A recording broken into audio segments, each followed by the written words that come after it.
ஜெயிக்க வேண்டிய மேட்ச்லாம் தோத்துட்டு இருந்தால் எப்படிங்க பிளே ஆஃப் போனது? பிளே ஆஃப் போகணுன்னா தோக்க வேண்டிய மேட்ச்லாம் ஜெயிக்கணும். நம்ம 2012 எல்லாத்துக்கும் ஞாபகம் இருக்குன்னு நினைக்கிறேன். ஃபர்ஸ்ட் மேட்ச் மும்பை கூட எங்கேயோ இருந்த மேட்ச் வந்து பிராவோ தனியெல்லாம் ஜெயிச்சு கொடுப்பாரு. அதே சீசனில் செகண்ட் மேட்ச் பார்த்தீங்கன்னா கொல்கத்தாவோட சாம்பிளிங்ஸ் ஒரு அவுட்ஸ்டாண்டிங் நாக்காடி ஜெயிச்சு கொடுப்பாரு.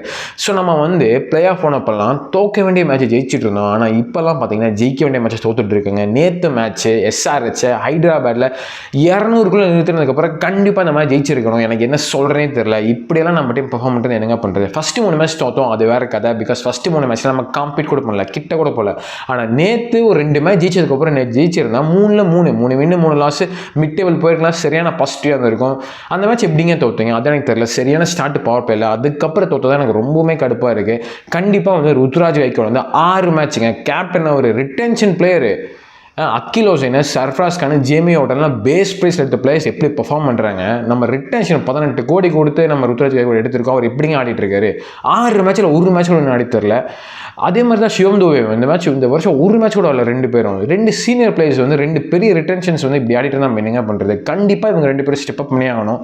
டிவால் பிரேவிஸ்மே வந்து அவரை பற்றி ஹார்ஷாக பேச முடியாதுங்க. செகண்ட் மேட்ச் தான். பட் ஸ்டில் நேற்று கொஞ்சம் அவேர்னஸாக அவர் கொஞ்சம் எடுத்து அவர் கொஞ்சம் ரெஸ்பான்சிபிள் எடுத்து ஆடினாங்க. அது சவுத் ஆஃப்ரிக்கா மாதிரி கிடையாது. இங்கே வந்து சிஎஸ்கேல அவரோட ரோல் ரொம்ப ரொம்ப இம்பார்ட்டன்ட்ங்க.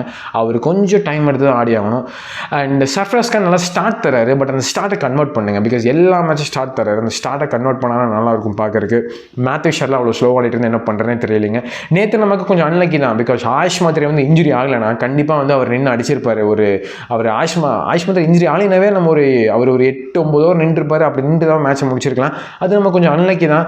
பட் ஓவராலாக நேற்று தோற்றதை வந்து என்னால் கொஞ்சம் அக்செப்ட் பண்ணிக்க முடியலங்க. பிகாஸ் நேற்று ஜெயிக்க வேண்டிய மேட்ச் அதை ஏன்டா தோற்றங்க அப்படின்னு தான் இருக்குது. பிகாஸ் 190 இப்போ பார்த்தீங்கன்னா 150 160 மாதிரி தான். அந்த ஸ்கோரெல்லாம் ஈஸியாக அடிச்சிருக்கணுங்க. 220 சேஸ் பண்ணாங்க பஞ்சாப். அதுவும் டே கேமில் 2 ஓவர் மிச்சம் வச்சு ஸ்ரேயசன் நின்று அடிச்சு கொடுத்தாரு. டிஃப்ரென்ஸ் என்ன தெரியுங்களா? அதுலேயும் நல்ல ஸ்டார்ட் பவர் கிடச்சிது.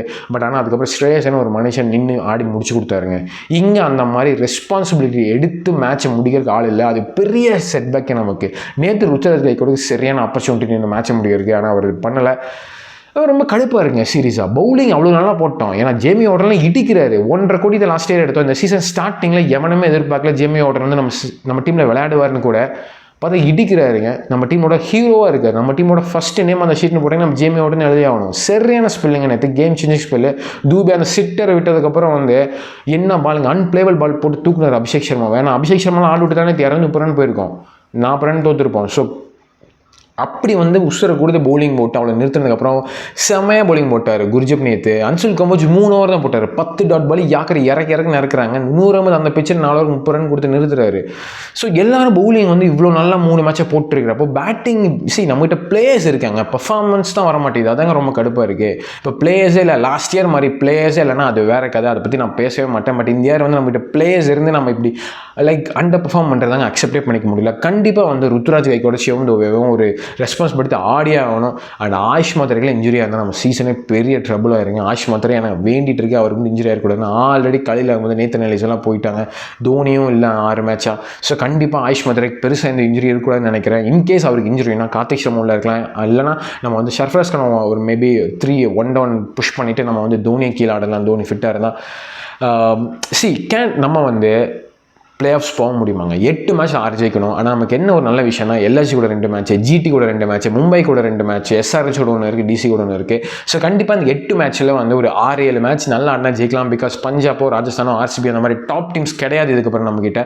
ஆனால் நீங்கள் வந்து இப்படிலாம் ஆடிட்டு இருந்தீங்கன்னா ஒன்றும் பண்ண முடியாதுங்க. மும்பை கூட வந்து நெக்ஸ்ட் தேர்ஸ்டே அந்த மேட்ச் வந்து என்ன சொல்கிறது, மும்பையோட பவுலிங் பார்த்தீங்கன்னா ஒன்றுமே கிடையாதுங்க. பட் அஃப்கோர்ஸ் அவங்களும் கம்பேக் பண்ணி வெறியாக இருப்பாங்க. அவங்கள்ட்ட பிளேஸ் இருக்காங்க. பட் ஸ்டில் நம்ம ப்ராப்பராக பண்ணால் கண்டிப்பாக மும்பை அடிக்கலாங்க. ஏன்னா இதுதான் கரெக்டான டைம் மும்பையில் போய் மும்பை அடிக்கிறதுக்கு. நம்மகிட்ட டீம் இருக்குங்க, பவுலிங் இருக்குது, பேட்டிங் மட்டும் கொஞ்சம் பார்த்து ஆடுனா சரியான சான்ஸ் இருக்குதாங்க எனக்கு தோணுது.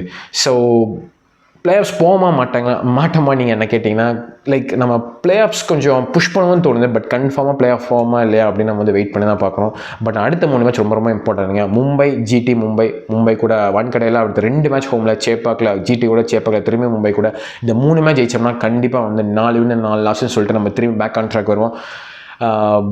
கண்டிப்பாக அடுத்த 3 மேட்ச் ரொம்ப ரொம்ப க்ரூஷியலுங்க. அடுத்த 3 மேட்ச் ஜெயிச்ச மேட்ச் சரியான சான்ஸ் இருக்குன்னு எனக்கு தோணுது. நீங்கள் நினைக்கிறீங்க ஏதாவது சேஞ்சஸ் நீங்கள் டீமில் பண்ணுவீங்களா? எனக்கு தெரிஞ்ச டீமில் எந்த சேஞ்சஸ் பண்ண தேவையில்லை, இதே 11 மேட்ச் போகலாம். இன்கேஸ் ஆஷ்மந்தர் இருந்துச்சுன்னா கார்த்திக் சர்மா, அப்படி இல்லைனா தோனி ஃபிட்டாக இருந்தால் நான் உள்ள இருக்கலாம். ஓவராலாக எனக்கு என்னென்னா பவுலிங் செமையாக போடுறாங்க, பேட்டிங் மட்டும் பார்த்து நின்று ஆடினா ஒரு சான்ஸ் இருக்குதாங்க எனக்கு தோணுது. நீங்கள் என்ன நினைக்கிறீங்க? அப்படின்னா காமெண்ட்ஸ் சொல்லுங்கள். நீங்களும் ஒரு சென்னை ஃபேன் தான், மறக்காமல் சப்ஸ்கிரைப்